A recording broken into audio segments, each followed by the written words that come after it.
Hello guys, അസ്സലാമു അലൈക്കും, നമസ്കാരം. Welcome to Seema foods. എൻ്റെ എല്ലാ കൂട്ടുകാർക്കും സുഖമാണെന്ന് വിചാരിക്കുന്നു. അതേപോലെ ഞങ്ങൾക്ക് എല്ലാവർക്കും സുഖമാണ്. ഇന്ന് കോക്കനട്ട് ലഡ്ഡു ആണ് ഞാൻ നിങ്ങൾക്ക് ഷെയർ ചെയ്യുന്നത്. ഭയങ്കര എളുപ്പത്തിൽ ഉണ്ടാക്കാൻ പറ്റിയ ഒരു അടിപൊളി റെസിപ്പിയാണ്. ഉണ്ടാക്കാൻ വേണ്ടി നമ്മുടെ കയ്യിലുള്ള ചേരുവ മാത്രം മതി. അപ്പോൾ അതെങ്ങനെ ഉണ്ടാക്കുന്നതെന്ന് നോക്കാം. അതിനു വേണ്ടി 250 ml മെഷർമെൻറ്റ് കപ്പിൽ 1 കപ്പ് പാലെടുത്തിട്ടുണ്ട്. അതേ കപ്പിൽ അര കപ്പും പിന്നെ 1 ടേബിൾ സ്പൂണും പഞ്ചസാരയാണ് ഞാൻ ചേർത്ത് കൊടുത്തിട്ടുള്ളത്. എന്നിട്ട് രണ്ടും കൂടി നന്നായിട്ട് ഇളക്കി ഒന്ന് ചൂടാക്കി എടുക്കണം. പിന്നെ നല്ല മധുരം വേണമെന്നുണ്ടെങ്കിൽ 1/4 കപ്പ് വരെ ചേർക്കാം. ഇത് സാധാരണ ഒരു നല്ലൊരു മധുരമുണ്ട്, അത്രയും മധുരത്തിലാണ് ഞാൻ ഉണ്ടാക്കിയിട്ടുള്ളത്. ഇത് ചൂടാവുന്ന സമയം കൊണ്ട് ഇതിലേക്ക് ആവശ്യമുള്ള പാൽപ്പൊടി ഒന്ന് നമുക്ക് അളന്നെടുക്കാം. അതിനു വേണ്ടി നമ്മൾ പാലെടുത്ത കപ്പുണ്ടല്ലോ, അതേ കപ്പിൽ അര കപ്പാണ് പാൽപ്പൊടി വേണ്ടത്. അപ്പോൾ ഞാൻ 1 കപ്പ് പാലാണ് എടുത്തിട്ടുള്ളത്. അര കപ്പ് പ്ലസ് 1 ടേബിൾ സ്പൂൺ പഞ്ചസാര, അര കപ്പ് പാൽപ്പൊടി, അത്രയും ഞാനിവിടെ എടുത്തിട്ടുണ്ട്. എന്നിട്ട് ജസ്റ്റ് ഒന്ന് ചൂടായ പാലിലേക്ക് ഈ പാൽപ്പൊടി ചേർത്ത് കൊടുക്കണം. എന്നിട്ട് പെട്ടെന്ന് തന്നെ നല്ലപോലെ ഇളക്കി യോജിപ്പിച്ചെടുക്കണം. കട്ടകളൊന്നും ഇല്ലാത്ത രീതിയിൽ പാൽപ്പൊടി നന്നായിട്ട് മെൽറ്റ് ആവണം. ആ പരുവത്തിൽ നമ്മളൊന്ന് മെൽറ്റാക്കി എടുക്കണം. ഇപ്പോൾ മീഡിയം തീയിലാണുള്ളത്, തീ കൂട്ടി കൊടുക്കേണ്ട. പാൽപ്പൊടിയെല്ലാം നല്ലപോലെ കലങ്ങിയതിന് ശേഷം മാത്രം തീ കൂട്ടി കൊടുത്താൽ മതി. പിന്നെ ഇതിലേക്ക് വേണ്ടത് ഡെസിക്കേറ്റഡ് കോക്കനട്ട് ആണ്. അത് 1.5 കപ്പാണ് വേണ്ടത്. പാൽപ്പൊടിയെല്ലാം നല്ലപോലെ ഈ പാലിൽ മിക്സായി തിളച്ച് വന്നതിന് ശേഷം ഇതിലേക്ക് പാലെടുത്ത അതേ കപ്പിൽ 1.5 കപ്പ് ഡെസിക്കേറ്റഡ് കോക്കനട്ട് ചേർത്ത് കൊടുത്തു. എന്നിട്ട് ആദ്യം ഫുൾ ഫ്ലെയിമിൽ വെച്ചിട്ടാണ് ഞാൻ നല്ലപോലെ മിക്സാക്കി എടുക്കുന്നത്. അല്പം ഒന്ന് കട്ടിയാവാൻ തുടങ്ങണം. ഇതിൻ്റെ വെള്ളമൊക്കെ വറ്റി നന്നായിട്ടൊന്ന് കുക്കാവണം. ആ രീതിയിൽ 1 മിനിറ്റ് ഫുള്ള് തീയിൽ വെച്ചാൽ മതി. അതിനുശേഷം നമുക്ക് മീഡിയം തീയിലേക്ക് മാറ്റാം. നന്നായിട്ട് തേങ്ങ കുക്കാവണം, പാലൊക്കെ നന്നായിട്ട് വറ്റി കൂറിക്കണം. ആ പരുവം ആവുന്ന രീതിയിൽ കൈയെടുക്കാതെ ഇളക്കിക്കൊണ്ട് തന്നെ ഇരിക്കണം. ഇത് പെട്ടെന്ന് അടിക്ക് പിടിക്കാൻ ചാൻസ് ഉണ്ട്. കാരണം ഇതിലേക്ക് പാലും പാൽപ്പൊടിയും തേങ്ങ ഒക്കെയാണ് ചേർത്തിട്ടുള്ളത്. അതുകൊണ്ട് തന്നെ പെട്ടെന്ന് കളർ ചേഞ്ച് ആവാനും അതേപോലെ അടിക്ക് പിടിക്കാനും ചാൻസ് ഉള്ളത് കൊണ്ട് കൈയെടുക്കാത്ത രീതിയിൽ വേണം ഇത് നല്ലപോലെ ഇളക്കി ഇളക്കി യോജിപ്പിച്ച് ഈ തേങ്ങ എല്ലാം കുക്കായി നല്ലപോലെ നമ്മൾ കൈ കൊണ്ട് ഉരുട്ടാൻ പറ്റുന്നൊരു പരുവുണ്ടല്ലോ, ആ പാകത്തിൽ ആക്കിയെടുക്കണം. പിന്നെ ഞാൻ ഇതിലേക്ക് അല്പം വനില എസൻസ് ചേർത്ത് കൊടുക്കുന്നുണ്ട്. കളർ കണ്ട് ഞെട്ടൊന്നും വേണ്ട, ഇപ്പോൾ വന്നിട്ടുള്ളത് ഈ ഒരു കളറിലാണ്. അപ്പോൾ അതും കൂടി ചേർത്തിട്ട് നമുക്ക് വീണ്ടും നല്ല പോലെ ഇളക്കി കൊടുക്കാം. ഇപ്പോൾ ഈ ഒരു പരുവം ആയിട്ടുണ്ട്. മീഡിയം തീയിൽ വെച്ചിട്ട് 7 മിനിറ്റായി. 7 മിനിറ്റ് ആകുമ്പോൾ നമുക്ക് ഈ ഒരു പരുവം ആയി കിട്ടും. ഇനിയും നമുക്ക് നല്ല പോലെ വെള്ളമൊക്കെ വറ്റാനുണ്ട്.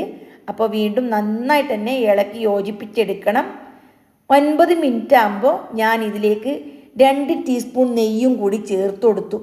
ഇനി ഈ നെയ്യെല്ലാം ചേർത്ത് നന്നായിട്ട് മിക്സായി ജസ്റ്റ് ഒന്ന് നെയ്യ് വിട്ട് വരാൻ തുടങ്ങിയാൽ മതി. ആ ഒരു പരുവാകുമ്പോൾ നമുക്കിത് വാങ്ങാം. ഇപ്പോൾ നല്ലപോലെ പാനിൽ നിന്നും വിട്ട് വരാൻ തുടങ്ങുന്നുണ്ട്. കണ്ടല്ലോ, ഈ ഒരു പരുവം ആയിക്കഴിഞ്ഞാൽ പിന്നെ വീണ്ടും 1-2 മിനിറ്റും കൂടി ഇളക്കി കൊടുത്താൽ മതി.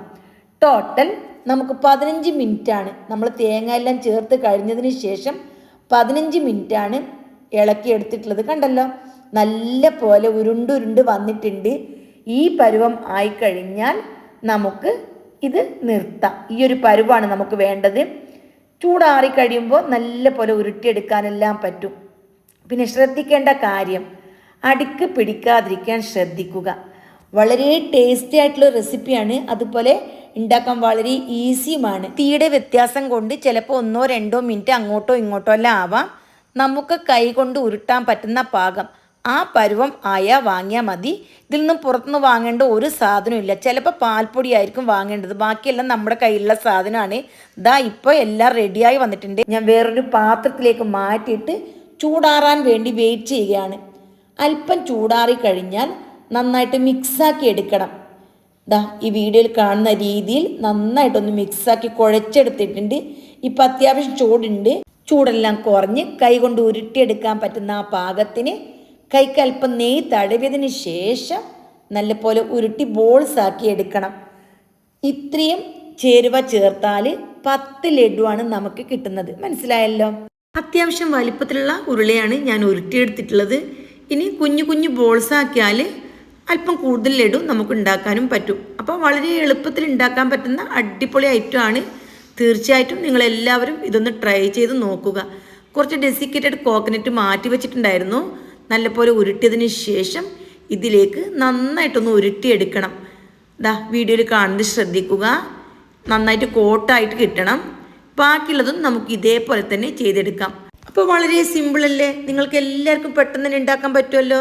അപ്പോൾ ദയവ് ചെയ്ത് എല്ലാവരും വീഡിയോ സ്കിപ്പ് ചെയ്യാണ്ട് കണ്ടതിന് ശേഷം ഈ റെസിപ്പി ഒന്ന് ട്രൈ ചെയ്ത് നോക്കണം. ട്രൈ ചെയ്തതിന് ശേഷം നിങ്ങളുടെ വിലയേറിയ ഉപദേശങ്ങളും നിർദ്ദേശങ്ങളും അറിയിക്കണം. പിന്നെ വീഡിയോ ഇഷ്ടമായാൽ നിങ്ങളുടെ ഫ്രണ്ട്സിനും അതേപോലെ ഫാമിലിക്കും എല്ലാവർക്കും ഷെയർ ചെയ്ത് തന്നെ സപ്പോർട്ട് ചെയ്യണം. പിന്നെ പുതിയൊരു ഓപ്ഷൻ വന്നിട്ടുണ്ടല്ലോ, ഹൈപ്പ് എന്ന് പറഞ്ഞിട്ട്. അത് പറ്റുമെങ്കിൽ എല്ലാവരും എനേബിൾ ചെയ്യണം. എൻ്റെ ചാനൽ റീച്ച് കിട്ടാൻ വേണ്ടിയിട്ട് നിങ്ങളെല്ലാവരും ഹൈപ്പ് ചെയ്യണം. ഹൈപ്പ് ചെയ്താലാണ് എനിക്ക് കുറച്ചും കൂടി കൂടുതൽ ഗുണം കിട്ടുന്നത്. അതുകൊണ്ടാണ് ഞാൻ നിങ്ങളോട് സ്പെഷ്യലായിട്ട് പറയുന്നത്. അപ്പോൾ എല്ലാവരും വീഡിയോ കാണുമെന്നും ഷെയർ ചെയ്യുമെന്നും ഹൈപ്പ് ചെയ്യുമെന്നും ഒക്കെ പ്രതീക്ഷിച്ചുകൊണ്ട് ഇന്നത്തെ വീഡിയോ ഞാൻ ഇവിടെ വൈൻഡപ്പ് ചെയ്യുകയാണ്. തീർച്ചയായിട്ടും നല്ലൊരു കുഞ്ഞു വീഡിയോയുമായി ഇനിയും ഞാൻ വരുന്നതായിരിക്കും. വീണ്ടും കാണുന്നത് വരെ ബൈ ബൈ.